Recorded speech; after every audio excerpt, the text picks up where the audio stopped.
Okay, so we realize that your surrounding is very important. But how does a man get out of his environment if he loves them? It's hard to get away from your mom when your mom's behaving bad. It's hard to get away from your best friend because in your heart, you're taught you never abandon the ones you love. But what happens when the ones you love are the ones that are the weight that keeps you sinking in the water that you cannot breathe in? Well, you have to make sure you're good first and foremost. If you aren't good as a person, as self, then that's gonna make everyone around you kind of come to your level. And so if you're not good and you're not happy and you're not fulfilled, you can't fill up anyone else's cup, not your mom, not your dad, not your brother, not your sister. And so that calling inside of me, I wasn't good. I was like, I need to live life. I'm not meant to be in this box. And I had to jump out of the bird's nest and fly. And at the end of the day, your parents are adults and they had 40, 50 years to figure things out.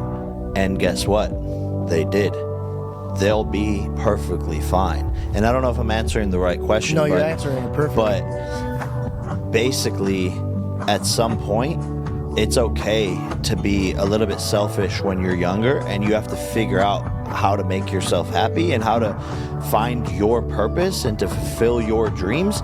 And if your parents didn't do that, and they are clearly unhappy, divorced, and and trying to give you advice,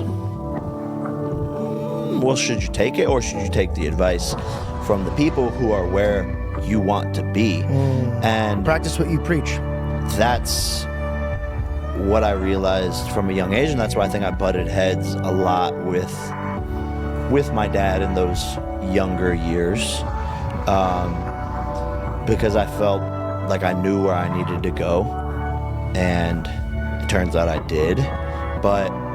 And maybe that's not the case for some people, and of course there's trials and tribulations along the way, but you definitely have to look yourself in the mirror at the end of the day. And your parents and all of those people have their own destiny. They've had decades to figure everything out for themselves, and it's time for me, Jake Paul, to take control of my future and do what I want to do.